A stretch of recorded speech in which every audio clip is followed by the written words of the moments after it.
Time doesn't erase murder. It just hides it better. They said the case was closed. They said no one was watching. But someone always is. This is Santana True Crime. Welcome back to Santana True Crime. Tonight is our weekly update where we break down current cases that are still developing, still moving through the courts, or still unfolding in real time.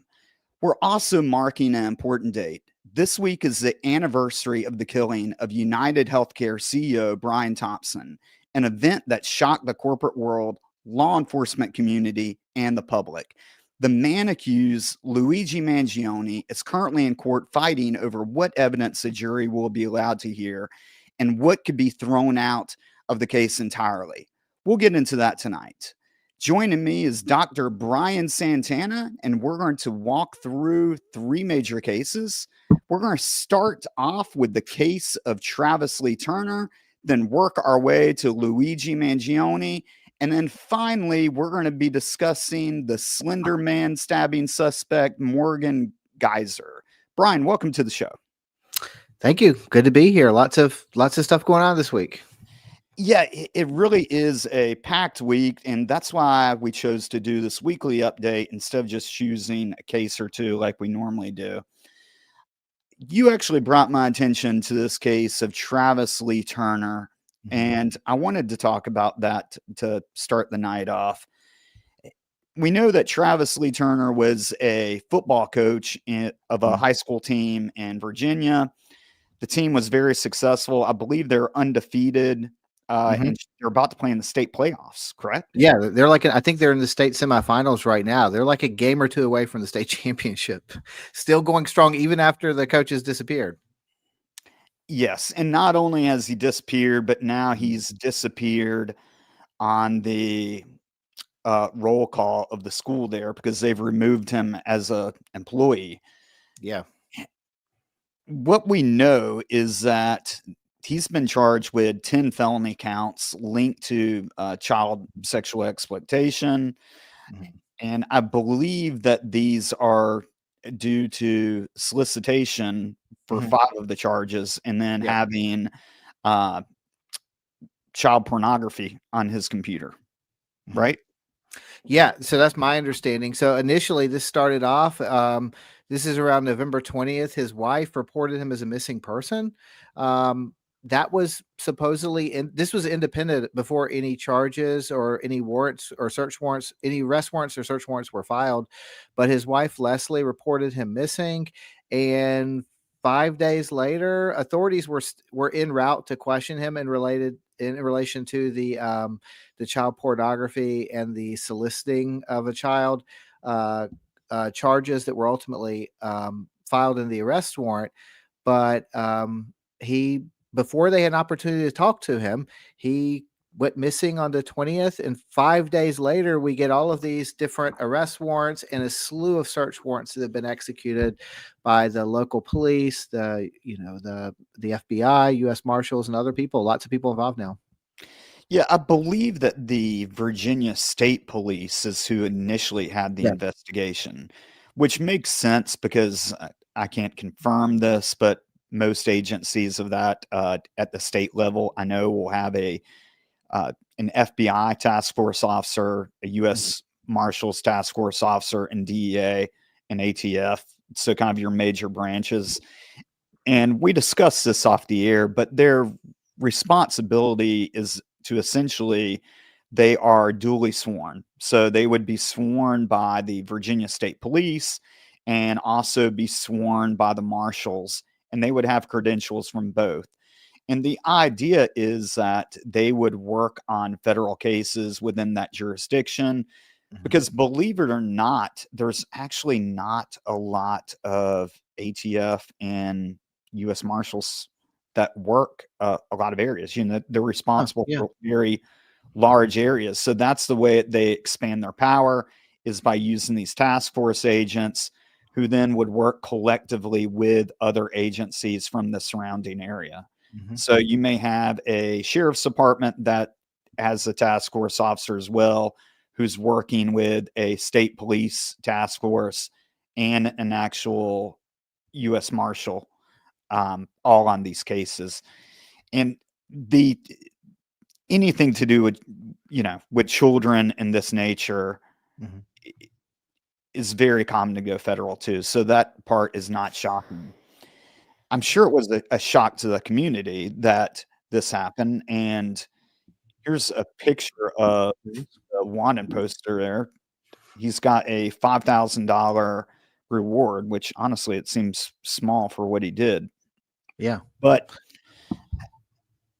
from what, and I don't know what you saw about this, but from what Mhm. I saw, one of the ways that he relaxed was to go into the woods with his gun and kind of, Yeah.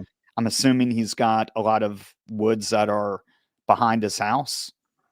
Yeah, it's a very, very rural area in Appalachia, and he's lived in that area and would go exploring to relax, like you said, in those woods for over 20 years. So he knows the woods around there very well. And I think, if anything, that's one of the aspects of this case that makes it probably a little bit more challenging to immediately locate him, because he does go off into the woods before any arrest warrants or search warrants have started. So they've had no contact with him before he goes missing, and he left his car, he left his keys, his phone, his glasses, his contact lenses, all of his cash, and all of his prescription medications that he took as well.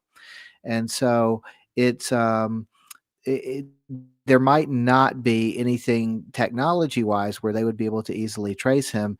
And my understanding is that there are a lot of resources being poured into this search, but the area is described as incredibly dense, and just the topography of the land very challenging, is the way that someone put it. And so I would imagine, if someone has spent 20 years kind of exploring around and hunting and doing other things in those areas, and you give them a few days head start, they could potentially get really far out there. Yeah, and that's something that I learned when we were talking about Brandon Swanson in one of the other episodes, is that people usually go further than you think they're capable of going. Right. And what I thought about this too is that his dad is in the football Mhm, Hall of Fame for mhm. the state. So I guess it's Yeah. like the, high school football Hall of Fame or whatever for the state.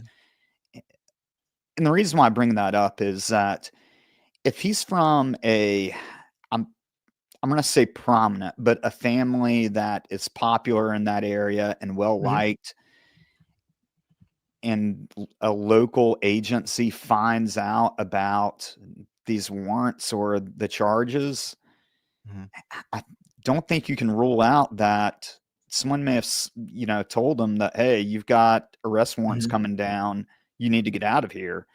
Yeah. And what I was, two things for that is A, I think that would make sense of why he's leaving his cell phone, Mhm, because he knows that he can be tracked with that. mhm, But the other question I have is, do we know he actually went into the woods to begin with? Or was, because if he knew about these warrants and he knew he was getting arrested and he's well liked in that area, I don't mhm. think you can rule out that he left in a car and they're going to be spending weeks upon weeks searching through the woods trying to track him down when in fact he's not even in the area. Well, and I think a lot of this comes back from testimony from his wife. I mean, his wife went there and said that he grabbed a gun and went into the woods. I think Right. that's where a lot of this started. By all accounts, I mean, of course, the family is going to be looked at very closely in these kinds of circumstances. By all accounts, at least publicly, what said, they, law enforcement has said she's been incredibly cooperative. They has opened up their land and houses to searches whenever they've wanted, and freely. And so they've consistently publicly described her as someone who's been very cooperative. So, and that she was not suspected. They've said that directly in this, but it does make you wonder, was there any kind of help? I mean, this is assuming he's still alive. It sounds very ominous when you say someone went into the woods with a gun, with just a gun, and left their prescription medicines they relied on and other things. And we haven't heard from them since, right before child pornography and solicitation of a minor charges are about to come down. And so you have to wonder if he's still alive. And if he is still alive, um, how long he could be out there in the woods without any kind of help from someone else. I mean, we're going on, this is November 20th is when he disappears. So we're about, what, 2 weeks in? Yeah, and I don't want to accuse her of lying or being untruthful. I'm just saying that Hmm. if we're looking at all the possibilities Hmm. with that big of a gap between the charges and him walking away, I Hmm. think that, you're absolutely right as far as him taking his own life, that that would be a very high possibility, and one that I would think would happen and would make complete sense of why you're not taking your medicine with you or other things that, you would need. I would Hmm. hope that he would take a cell phone with him when he's normally walking in the woods. But that's going to create another huge problem, because if you've got someone that is intentionally hiding from you, Hmm. that grew up in that area for, his entire life, like you mentioned before, and he goes and shoots himself, finding that body in a densely populated area, uh, you know, and especially around this time of year with snow and Yeah. with you've got to worry about predation with animals, that's it's going to be a monumental task. Several big rainstorms just over the past few days as well. I don't know how much that the rainstorms, I know you've talked to people that have done these searches before, how much a big rainstorm would impact the dogs they've had out there picking up scents and so forth. But at a minimum, all of those rainstorms and very dense underbrush and stuff is going to make it hard to navigate, even worse. Yeah, and I think that you're absolutely right. It becomes a problem for the dogs, not in the sense of they wouldn't be able to track, but Mhm. when you're Right. going long distances like that, like if he walked out for 5 days, Yeah. that's I've been on tracks that were 4 hours in Hmm. like a swamp, Hmm. and we had to stop, and luckily we popped out into a neighborhood, and one of the first things we had to do was get the dog clean water, and Hmm. you know we end up going to this like lady's spigot and just turn it on, and those kind of logistical things you don't really think of with something like that. But this would not be one dog being Right. put on this case. I mean, this would be a big effort, as well as you've got to keep in mind that this is a person with a rifle Hmm. that is in the woods, and you're going. If he's hiding, he knows the area. That presents a Hmm. huge danger for those officers. Yeah, I mean, this is basically the plot of Rambo: First Blood, right? Exactly. So someone that goes into the woods and knows the area and the people, and is has the advantage of kind of surprise and that familiarity and stuff.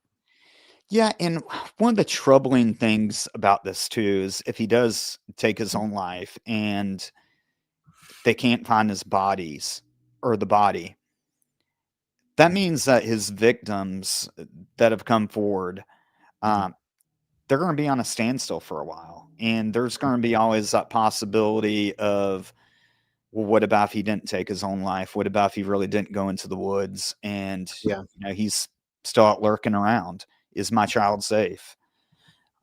So hopefully they will find him again. It's a $5,000 reward. If you've got information on Travis Lee Hunter, you can contact the U.S. Marshal's office.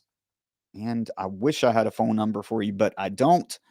Um, do you have anything else on that case, Brian?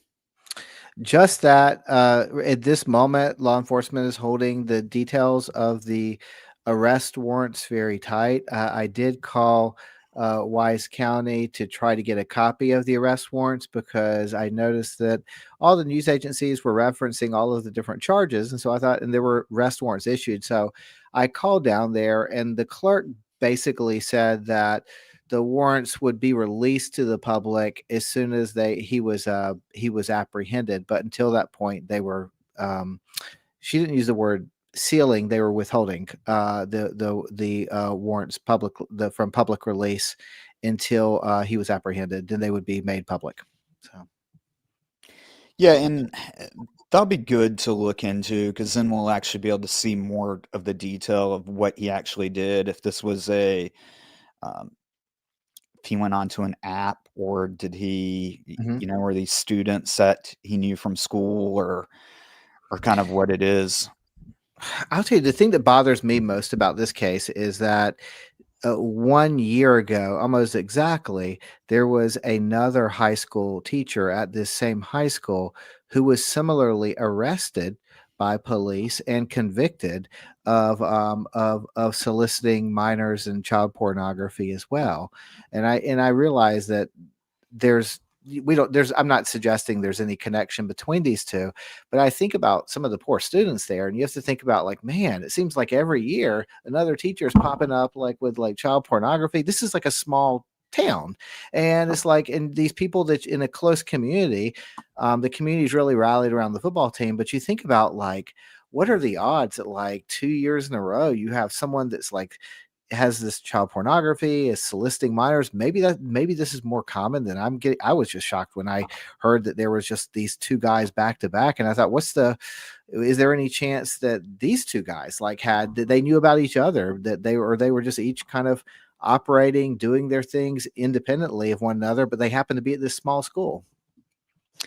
Yeah, that is a strange coincidence. I mean, when I hear about things like this, I always think of that predators like Mhm. Travis will find places of employment or volunteer in places like this because they've got access to children and they're able to fly under the radar. The same thing of why the Boy Scouts got in trouble Mhm. for not vetting people that were, doing the exact thing. They were using scouts as a way to prey on children. And the scouts or the scouting organization Mhm. did not do their due diligence in doing background checks or doing any type of investigation when a complaint did come in, and they were penalized for it. And that's why today they've got policies in action to try to prevent Mhm. that, even though, that's not something that you can totally prevent, Right. especially with someone like this, because he's going to pass a background check. Right. He's not had anything in his past before. And Just a speeding so, ticket. Yeah. yeah, just a speeding ticket. So Yeah. it's not a perfect system. And I do think that that's why hopefully schools are going to more measures of like not being alone with a kid in a classroom Right. or not being in the bathroom, while the kids are changing, that sort of thing. And I kept I mean, thinking about just the key there. That has to make you paranoid about these people that you trust and you feel like like having two arrests in 2 years like that. Like, it would make you maybe look twice or think twice about the other people you're around. yeah, and with such a small town, who knows what was going on, and Mhm. if anyone else in that school or a part of the football organization knew anything Mhm. about this, or is this something where gaining access to children because of Mhm. social media and apps, Mhm. it's just so easy to do, right? Like we saw that even in Delphi, where the guy was like catfishing the victims in that case, claiming to be this bodybuilding model guy when he Yeah. was like a fat piece of shit eating Doritos on his couch, Mhm. who had a real mental health problem in liking children. Mhm. But yeah, I can't explain that of why if there is a connection. Hopefully there's not, and they've just got two crappy teachers, and there's not Right. an organization within that town that's allowing this to happen. And I wasn't suggesting, just to be clear, that there was any connection between the 2. I just thought it was odd that you have these 2 guys at the high school, that's all. And I also just, would, um would think that at this moment, as there is a lot of support for the kids on the football team, which is a good thing, they are doing really well and continuing to play. While I can't imagine the level of distraction and kind of like beyond just being a distraction, though, just the kind of emotional turmoil that they must feel kind of thinking back on their interactions with this coach. And certainly probably being questioned by police, I would assume as well, right? Since they have a lot of contact with the coach. But I kept thinking about, while it's a good thing that a lot of people in the community and also other rival schools even were coming out and really supporting this team. You mentioned they deleted his profile from their website. I think it's equally important that, you know, good focusing on the support for these kids who need it. But this should be a really scary wake up call for people in this district. And no matter what their big takeaways from this, they should be very frightened about the fact that this has happened 2 years in a row. And beyond just celebrating, supporting the kids who are there, really look forward and think about, like, what can we do a little differently or better? Yeah, yeah, you're absolutely right with that, and, it's gotta be embarrassing for these kids too, Mhm. that's your coach, that's the face Right. of your team, Right. Right. is a Yeah. guy that Yeah. is, getting hunted down by the US Marshals, Right. or, Right. I mean, especially a high school kid, Mhm. because 'cause I'm sure that's the type of person that you're gonna look up to. If you're Right. on a football team, you're gonna look at your coach as your leader, the guy that you wanna mimic, and then you find out that he's a liar and that, you know, he's been living a charade of a life, and deep down, he's a pedophile that, is despised by everyone in society. I mean, the only thing that would have probably been more embarrassing would have been if he had, walked into one of those sets that Chris Hansen set up with, To Catch a Oh, Predator, yeah. and it was broadcast in that way. Chris Hansen, if you happen to be there, listening in or see this, yeah, that would have been worse. I can imagine that would have been maybe more humiliating than going off into the, but it does sound just ominous. Like, I don't like I hope this, I don't know what turning out well looks like in this. I think turning out well in this case is that no one else is harmed by this guy. I think there's some closure for the victims in this in some ways, but no matter what happens, it's likely not turning out well for Travis Turner, though. I think we can say that. Right, and honestly, I don't know of what would be well, I've got my opinion, but between ending your own life and being in a prison as they call them chomos, Hmm. a pedophile, Hmm. that's like the lowest of the low, and it's open season on you, you know? Yeah, and I'm Those wondering guys if this is are what. brutalized. Yeah, and I'm wondering if that's the calculation he made. It just, Right. the timing just seems strange, and I think that the um, law enforcement has held this case very tight to the vest with the arrest warrant details and things like that, but it just seems like it's not quite a coincidence that he happened to completely disappear 5 days before these warrants were executed. Yeah, yeah, I completely agree. I think that he had some type of plan, whether it was to find a quiet spot in the woods and take his own life, or it was, you know what, I'm going to hike through these woods and I know this back Mhm. trail to this location Yeah, where I yeah. can stay out for a long time, Because you this is know? not new. Yeah, this is not New York City. This is not like, I know we'll talk about Luigi's case a little later, but this is not. We have over 60,000 cameras in like a few mile area. This where every single thing is. It takes a lot of man hours, but we can basically track your movements throughout the entire city. You can't do Right. this in rural Appalachia. So Right. And he does not have a electronic device with him too. right, So yeah. I think that is actually a good transition to Luigi if you want to go off with them. So last year, Mhm. the CEO was murdered by Luigi. And I remember when this happened. Do you remember seeing the surveillance footage? Yeah, it was It eerie. was There was so all those on eerie TV for almost. like, yeah, it looked like everybody was initially commenting that it looked like a professional hit. Right. Um, when in fact it might have just been someone who played Grand Theft Auto a lot. It was a or Call of Duty. But it did look like um the initial commentaries. I just remember hearing a lot of talking heads on the news describing the way he seemed very calm, the way his arms and body were positioned when he fired. That was someone who had been trained to do that.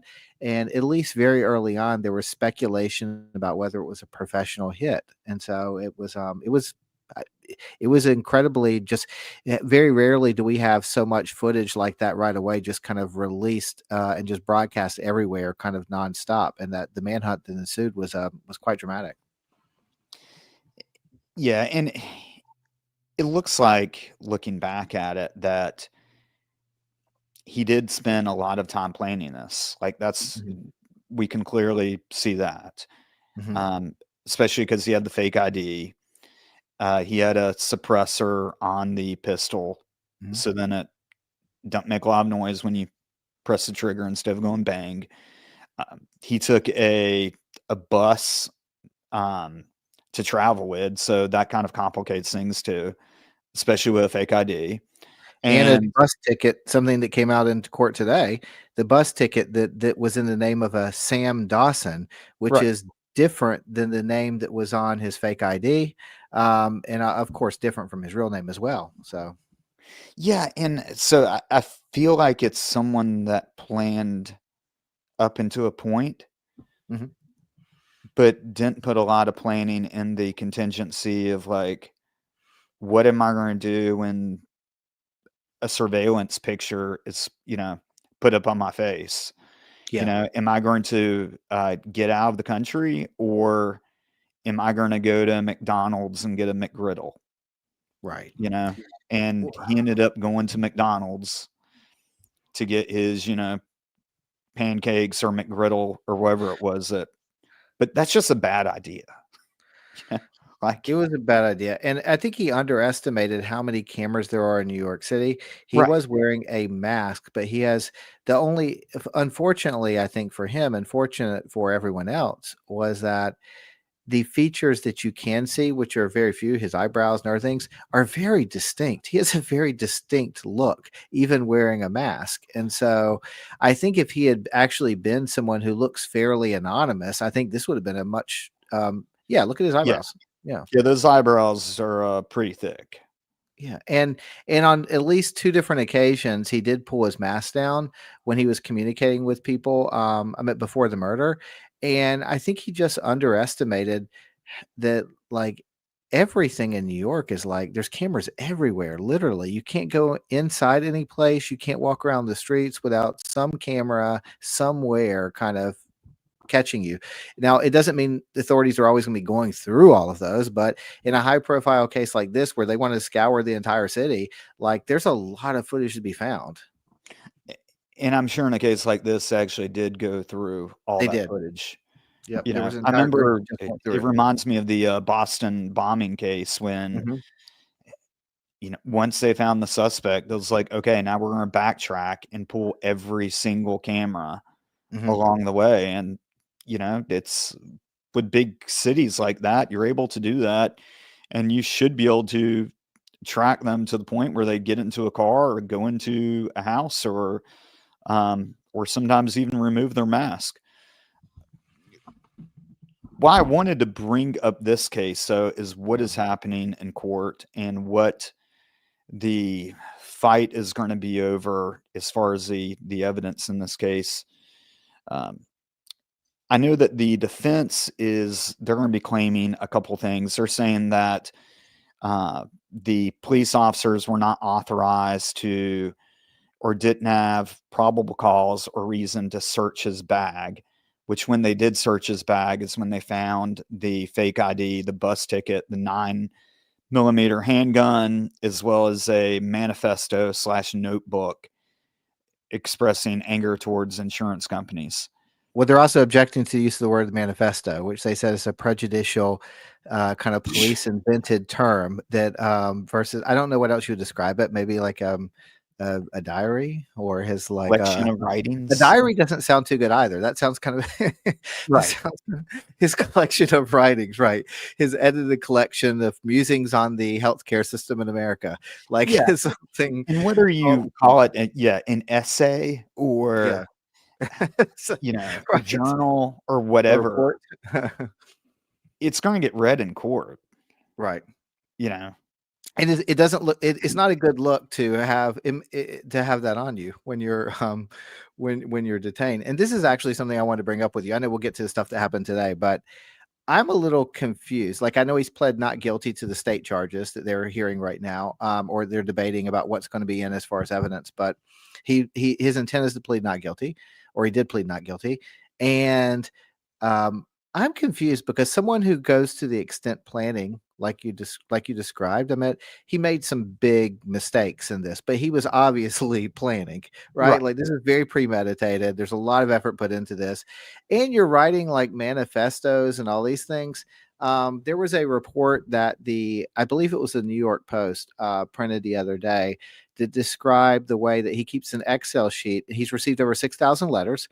He's had over $1.4 million donated in the last months to his legal defense. And the average donation was $15.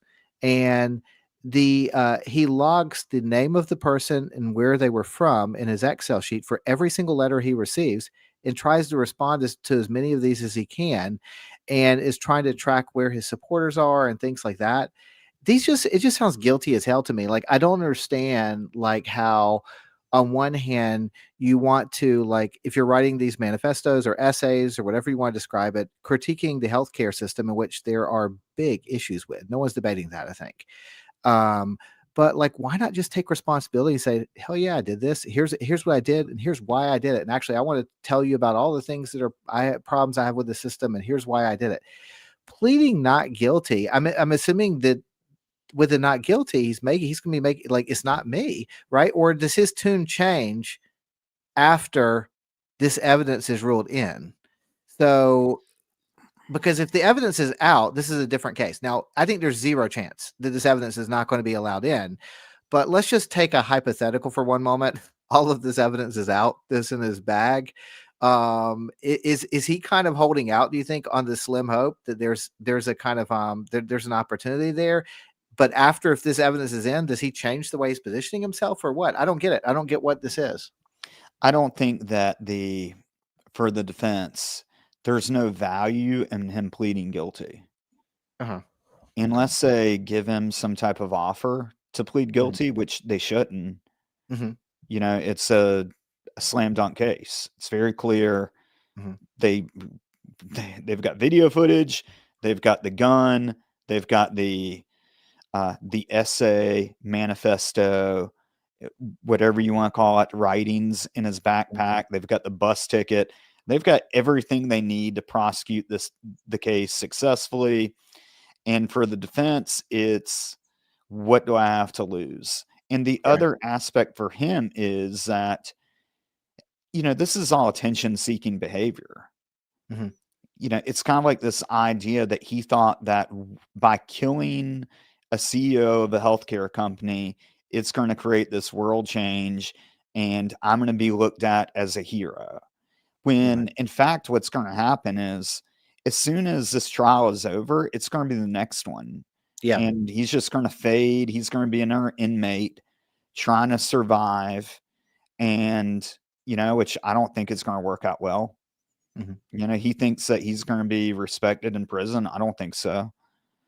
I think that he's going to be extorted because of all the money that he's, bringing in, things like that, of news articles saying that are getting $1.4 million. We're not the only ones that are seeing that. Right. People in prison are seeing that. And so I think that, he's not going to be looked at as this heroic Robin Hood that, took one for society by murdering a CEO. Right. And, like I said, his trial is done. He fades away. We've got the Long Island serial killer case coming up in 26. I'm sure that there will be other cases that get a lot of footage as well, and he'll fade away. So yeah, nothing lose for him. And it seems like at least part of the defense's contention right now is, so in court today and yesterday, the body cam footage from the officers who detained and then arrested him was played for everyone.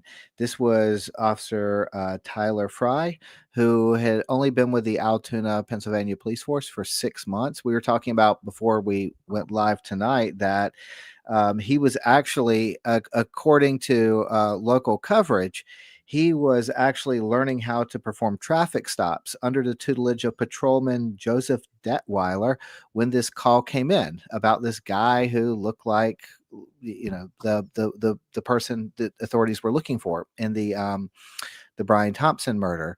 And they initially didn't put much stock into it and just plan to get to it whenever, because it just didn't seem like it made a lot of sense. But they eventually did. I think it was like 20 minutes later, they did kind of stop by there to check in on this.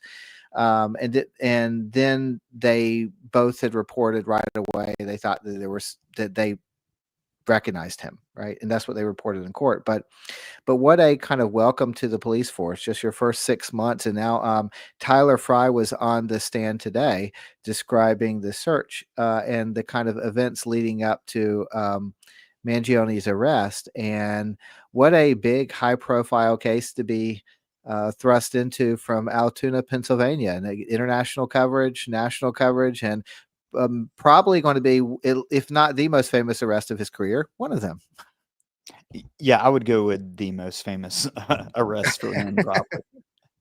But yeah, that's so cool that happened. And I was a training officer for 13 out of the 16 years I was with the Raleigh Police Department, and I can say that some people's first days do get wild and crazy. I've actually got a friend that owns our network that wrote a book about his first day, Pig Latin. You can get that on Amazon, Barnes Noble, anywhere you can buy a book. But that book's by Eric Tansey, who was a rookie when I was training him. And on his very first day, he ended up, which he writes about in the book, arresting 2 people that are naked. And these are separate incidents. He had one call where a guy was completely naked, had broken into a girl's car, was wearing women's panties, and there was rose petals all over the place. And the funny thing is, those were not her panties or rose petals. So he had brought those into the car with him. And then he got into a fight with a girl that was like 5'2", 400 pounds, ended up taking off her sundress and trying to poop on the American flag. And he had to go try to arrest her. So I say that because there are those times where, it's welcome to the police department. And But for him, what a experience to not only be one of the arresting officers, but I'm sure that they are just really, or hopefully they are coaching him and prepping him for this major case. And so this is not, most police officers, your first time going on trial, you're nervous. Yeah. You may have some experience like doing a mock scenario in an academy, but it's nothing like that. And I can't imagine going into court with all the cameras, and that's the very first time you get up on a stand is that. So good luck to the guy. Yeah, and one of the things that apparently defense attorneys are going to press on is that I guess while his lead officer, his training officer, was calling in trying to deal with the fake ID, he was making conversation with Mangioni. At least part of the defense contention is that if you watch the body cam footage, Mangioni tells him on more than one occasion, "I'm not interested in talking to you." And he keeps not pushing, that's not fair. He keeps asking him questions and talking to him, and at least part of their argument is that he says that he was trying to just keep him calm. They were pretty sure it looked like the guy that they were looking for. They had not searched his bag yet at that point. He was just making small talk, didn't want him to think this was any big deal. He wanted to keep him calm until they figured out what was going on. And at least part of the defense's contention is that if they recognize that he was this suspect in this right away, like they say, and the moment he says that he doesn't want to talk to them, that they should not have continued kind of with the conversation, right? I don't know if that makes much sense as a legal argument or not. I've heard other legal commentators say that they're deeply skeptical about the defense's argument. They said there's some legal basis for it, but it's not to the level that any of this evidence is likely to go away. Yeah, I mean, a few things. Number one, there's a couple times where you're able to search. One is by consent. So if they saw him, they thought he was a suspect, or sorry, they didn't know if he was a suspect. Mm-hmm. If he was just, a random guy walking down the street, any police officer can come up to you, have a conversation with you, and ask you to, submit to a search. And you are allowed to say no, because, it's just voluntary consent, which is what you need. The other type would be, it's not a search, but it's called a Terry frisk, where it's based on the Terry versus Ohio Supreme Court case. And that is when you believe someone is armed and a danger to the public because a crime has been committed in that general vicinity. So with this, if he was leaving the area in New York City, he matches the description. They believe he's armed, but they're not at that probable cause level. They can conduct a frisk. So that means that you're taking your hand and you're patting the outer clothing. You're not sticking your hands in pockets, but you're patting the outer clothing. And during a Terry frisk, you're looking for a weapon only. So you're not looking for drugs or a fake ID or anything like that. You're just trying to see, is this person armed or not? And, again, you've got to have that belief that this person's dangerous. And then the last part would be is if you have probable cause to detain and search someone. And I think that the battle is going to be, was this person free to go? Was he detained? Yeah. And then was he rightfully detained? So did they have enough at that time to tell him, no, you're not allowed to leave. You've got to stand right there. And the other thing about this is that if they are detaining him because they believe that he committed a murder, then that's when they've got the absolute right to make sure that he is not armed himself. They can search him and they can search anything that he has readily access to, which would be in this case, the book bag. So I think that as long as the officers, which I'm sure that they are, the DA is sitting down with them and making sure they can articulate all this properly, that, as long as they don't say anything stupid, there shouldn't be any problem. Well, and that's I totally get what you're saying. And that's one of the things I was curious about was when the defense has an opportunity to really question the the officers in this case, and I don't know if it will come in these hearings or not, or if there's not going to be, in the same way in a probable cause hearing, a defense wouldn't have an opportunity to like cross it. They're not going to do a cross examination. I don't know what that's going to look like in this case specifically, but I do wonder, like you said, there's going to be a lot of prep. Certainly, this officer is fairly new, just 6 months on the police force when this happened. And meanwhile, if you have an attorney you're paying millions of dollars to, very competent defense attorney, I'm sure that he would look to try to find some way to create some opening there, and you would want to make sure the person was very prepped for that. Yeah, and some of the things that they'll be looking at is, okay, was he placed in cuffs? When was he placed in cuffs? Mhm. Was he questioned at a McDonald's where he's just sitting in a booth, which that's what it sounds like. Yeah, he was still Um, eating. Yeah, he was still right. eating while they were talking. Yeah. Yeah, so if he's sitting there eating and his movement really isn't being restricted, then, you know, do you even know what questions they were asking? Because you're allowed to ask public They safety questions. Like, they you're asked allowed him. to ask if you've Yeah. got a needle on you, if you've got a weapon on you. Like, all of that is not part of the violation of Miranda.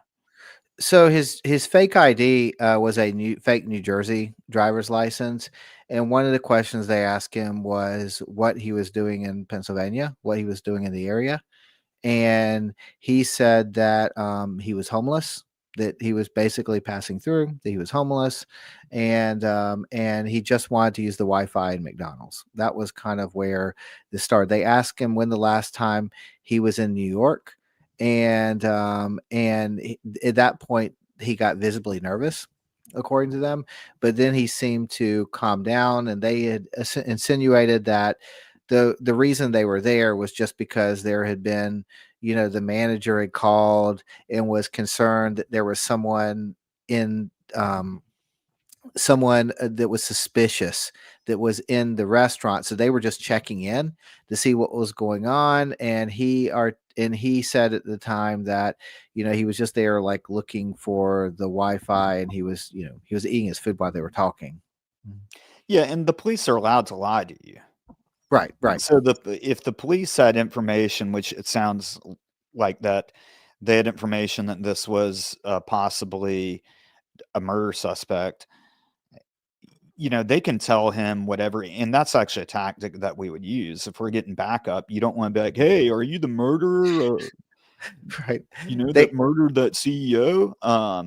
And they'd asked him to pull his mask down very early on, and he did. He did comply and pull his mask down. And at that moment, they said they recognized him from the picture. Yeah.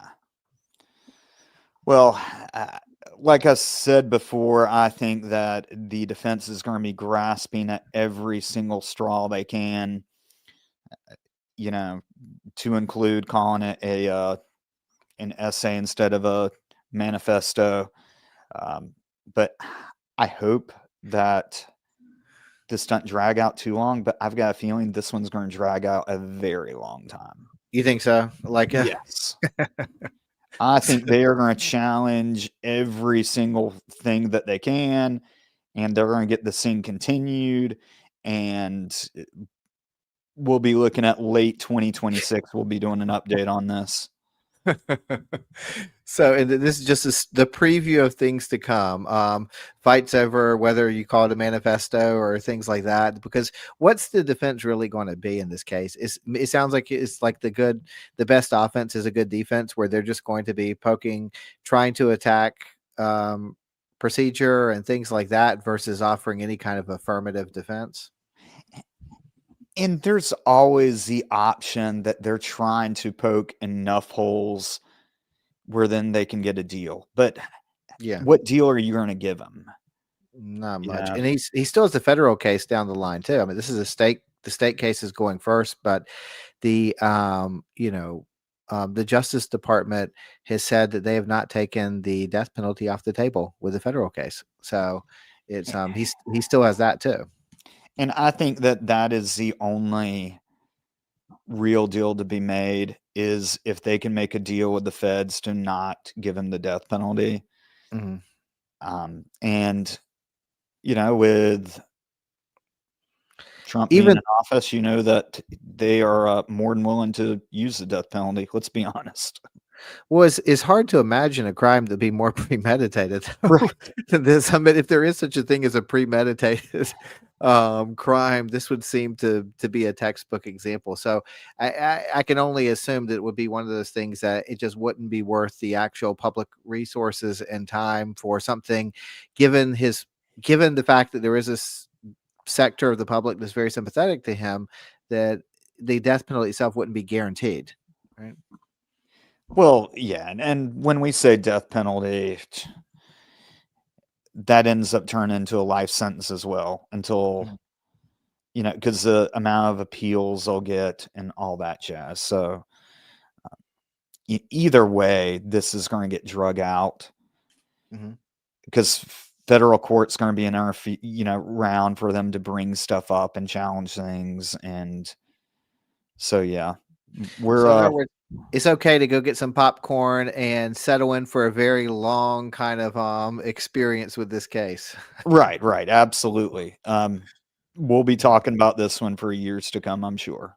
And there'll be more stuff tomorrow. They're going to be back in court tomorrow again, and so I'm sure we'll hear something about when the camera was turned on or off for the strip search and things like that. Lots of very kind of minute details that are likely not to add up to too much. Yeah, I don't feel the need to do a weekly update on this one. And in fact, in December, we're going to have a packed month, even with doing 2 shows a month. So Mhm. maybe we can get an update in January or February, but I promise you, you're not going to miss anything that's big of a deal. The only last thing I'd mention with this though is that he in court today, he was like smiling and laughing, talking to his attorneys. He seems incredibly relaxed and unconcerned with the entire thing. We talked about the Nigel Edge case recently, and when Nigel Edge has appeared in court, he looks like he's like, borderline drugged and just like kind of out of it. He looks like he's just someone who's not very well. And Luigi does not look he looks like he's having a good time and enjoying this attention, and he does not look like someone who is going to be fighting for his life in more ways than one. Yeah, I don't think reality is set in with him very much. And I think that he wanted attention the entire time. He got it by killing a CEO of a healthcare company. And whether it's negative or positive attention, Mhm. I think these are type of people that, it doesn't matter to them. And speaking of negative or positive attention, we've had this is interesting this week with the case updates. This was the one of two cases that involved very high profile defendant who was taken into custody, and we have this body cam footage to pour over. Yeah, let's actually go to that. So, um, we talked about the Slender Man case back in October during one of the Halloween series that we did. And for those that don't know about it, there was a 12-year-old girl that was the classmate of Morgan Geyser, and they basically had a sleepover with another 12-year-old. And then the next day, they invited her out into the woods, and Morgan stabbed her uh, 19 times, I believe. And the classmate ends up surviving. But then, of course, she said that the reason why she stabbed her is because this fictional character, the Slender Man, told her to do it. And she ended up getting sent to a mental hospital for a while. And it sounds like that. Well, it's not. It sounds like she actually then was released into a group home, but she had a GPS monitor on her and it stayed on her 24/7. Well, she ends up cutting it off and she fled the group home. And that's kind of where we're at. Mhm. And luckily, law enforcement was able to find her. So I'm going to play that for you right now.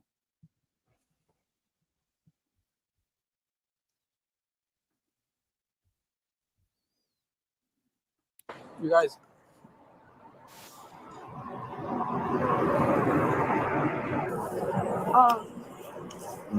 TV. You think still on? I don't know why I have to do this. So that is Morgan with the purple hoodie. I don't believe you're 23. That's right. Okay. We got called here. He's for a provided phone. a So, fake name just to be law honest. enforcement. I want to make sure that you're not missing. As long as you're not missing, you can go on your way. Are you missing from somewhere? Well, just give me your name and date of birth, and you can be on your way. Okay, I'm 19. Huh? I'm 19. 19? Yeah. That's fine. You're still an adult. So Yeah. So what's your last name? No what?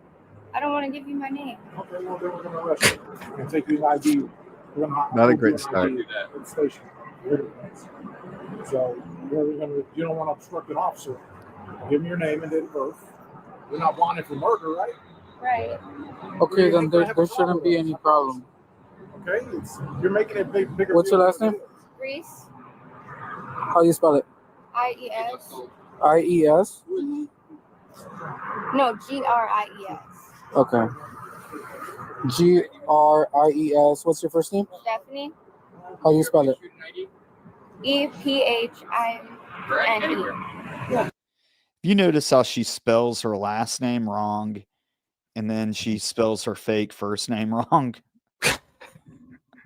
Like, she's not doing well at this, but it gets worse. E-P-H-I... A-N-I-E, sorry. A-N-I-E. Middle initial? What's your last name? I don't know.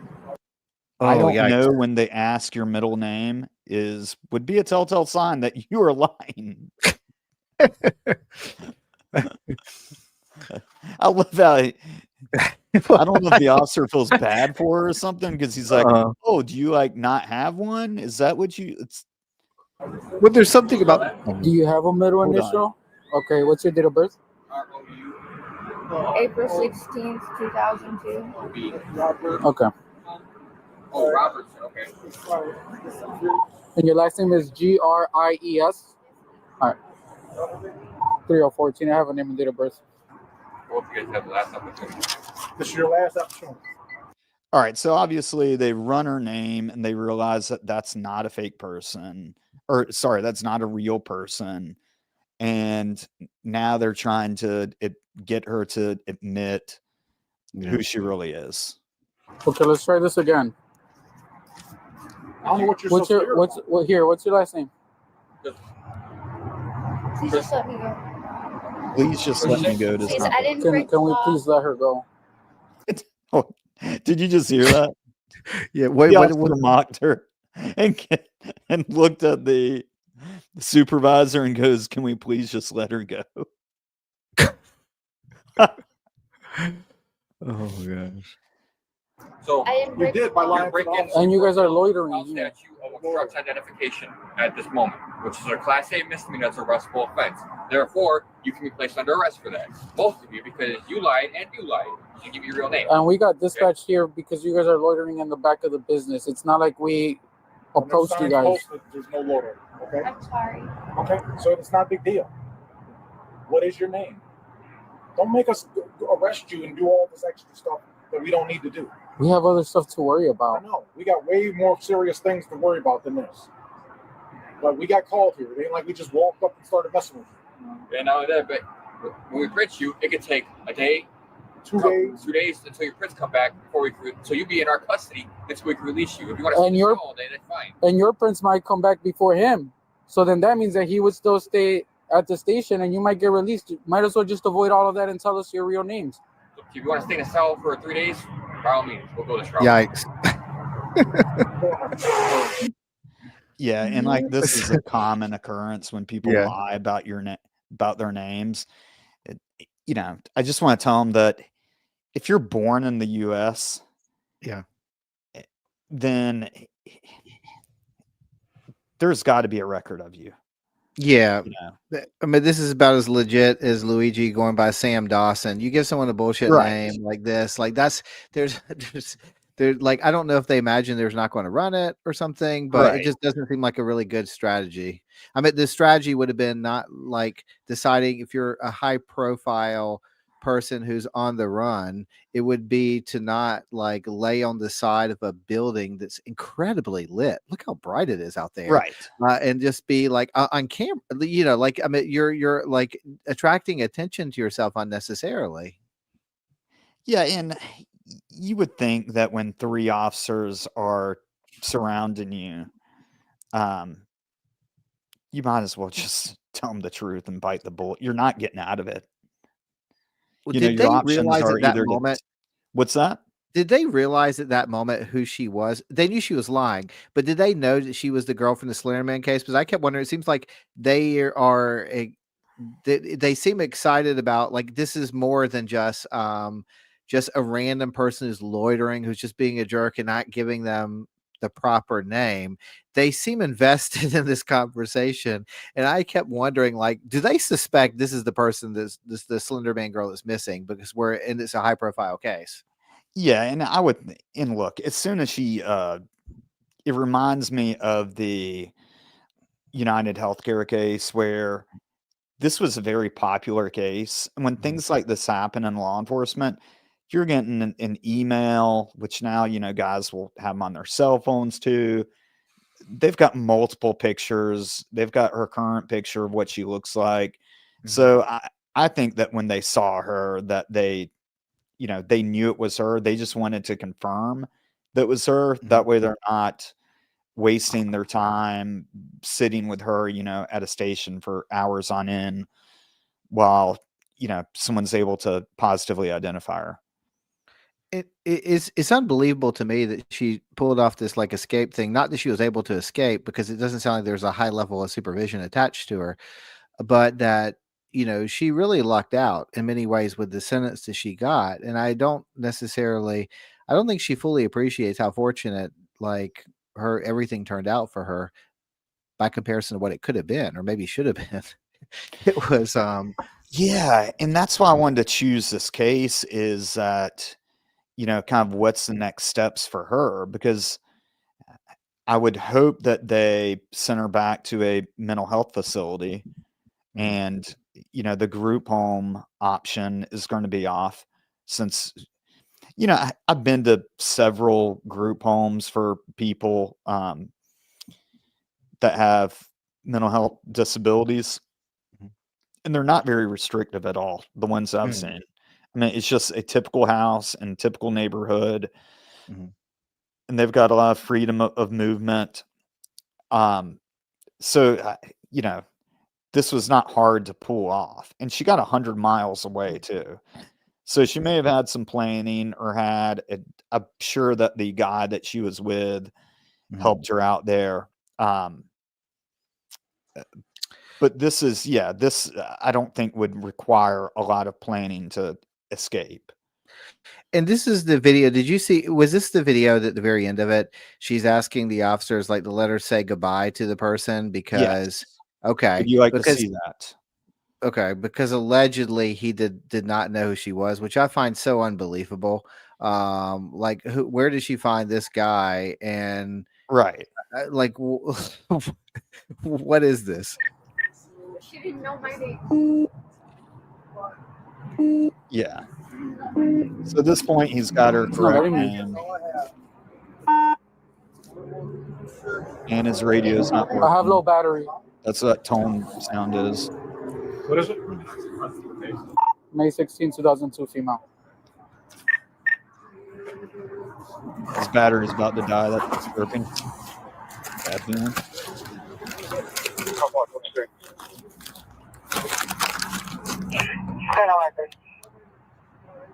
Is that your real name? They didn't come back. That's my real name. What's your middle initial? E. Trust me.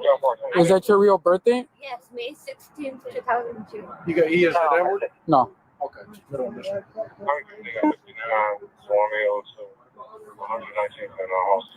She said E, right? Yeah, E. 3014. Can you try that again? Middle initial E, Edward.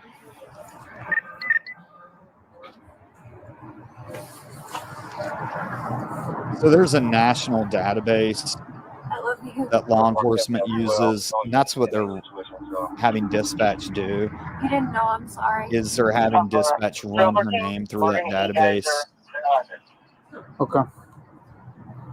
Go ahead and put your hand in. You said I could say I will goodbye. let you. You guys going to the same place. Okay. Okay. I'll promise you didn't know. Okay.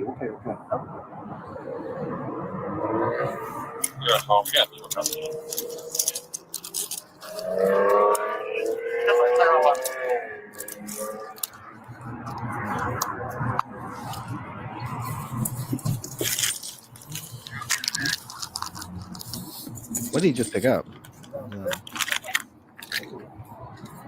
You have Jake? What? You ate anything? Yeah. Is your ID in your purse? Honestly, we're gonna go through it. It is. Okay. I know you will. It's not. Okay. We're gonna go through it.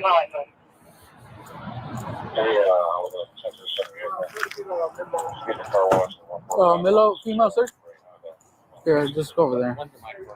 You promised I could say goodbye. Yeah, you guys are going to the same station. You guys are going to the same place.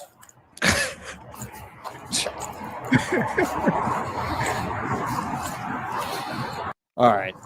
Fast forward, man. My fingerprints will pop up. Just your fingerprints will pop up. All right. That's again from News Nation. I stole their clip. I think that hopefully what will happen with her is she'll go to a secure facility. I know that she had been trying for the past couple of years to get to say that she had rehabilitated herself and is no longer a threat to the public. But I would disagree. I think that if she's cutting off her ankle monitor and she's not able to abide by a group home rule, then she shouldn't be trusted in society.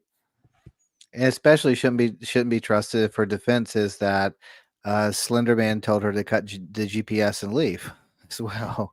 I don't know if that will come up as a defense again, but yeah, I don't think that will work out well for her if she does do that. But yeah, strange. so she's getting extradited back to Wisconsin. Again, she had taken a bus, I believe it was 200 miles away to Illinois is where they found her. It will be interesting to see what happens, but hopefully they won't screw this one up. Yeah, I mean, I think if she had not been sleeping in that loitering in that area that was so brightly lit like that, I mean, she did just look fairly nondescript with the hoodie, like a homeless teenager like that you would see. And if she had gone to Seattle or someplace, she probably would have blended right in and never would have found her. Yeah, and I don't know about never. I think that eventually people, they run your name and, things get kind of figured out. Because the way that works is when officers are running your ID and DCI, it's doing a sound index search. So anything that sounds like your name is going to pop up, and it's looking for missing persons, wanted vehicles, and stolen property, essentially. Some other things too. But it's so common to do that. And I feel like that whether you're going to a homeless shelter, some of those require you to present ID as well. And not that the officer is going to run it, but there's always that possibility. If he doesn't know who you are, you seem pretty sketchy like she is. Yeah. But no, it's an interesting kind of twist in this case, and so it's one that keeps kind of coming back. It seems like we have 3 different cases that just kind of keep giving lots more each, just these little kind of strange twists to them. So yeah, all 3 of these will be interesting to keep an eye on. We'll definitely do that, and we'll do another update with these shows or these cases as well as some of the other ones that are going to be coming up.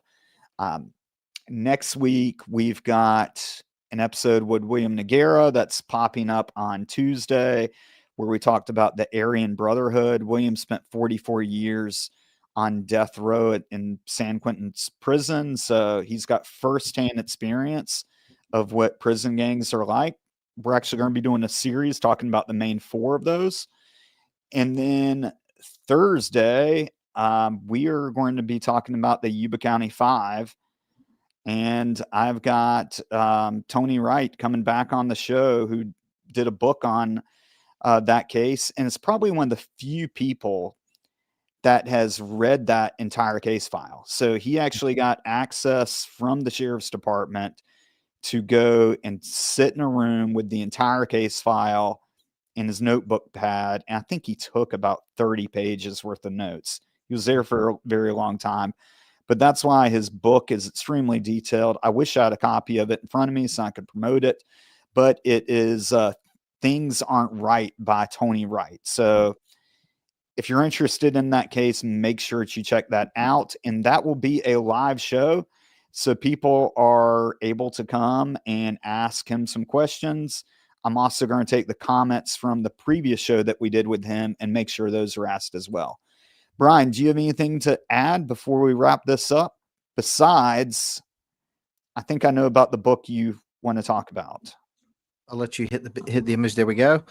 Murder on Campus, the Professor, the Cop, and North Carolina's most notorious cold case. Black Friday has come and gone, but we are still in the midst of the holiday shopping season. This is the perfect gift for the true crime fan in your life, whether you are a fan of the hardback or you like the paperback that you like to take notes on. There's lots of things that you'll want to take note of in this book surrounding a case that never really made it out of North Carolina, but is now all around the world as a result of people reading and talking about this book. So do yourself and this case and relatives who are true crime fans a favor by picking up this book from Amazon, Barnes & Noble, bookshop.org, or wherever you prefer to buy them from. There's also a Kindle and an Audible version. So if you don't want to read it or you want to go on a long road trip, get the Audible version. It's great to have to kill some time. Thank you very much for tuning in, and make sure you follow me on Santana True Crime on Instagram, TikTok, wherever you get your social media, and also like and subscribe to this channel. Brian, thank you very much, and good night.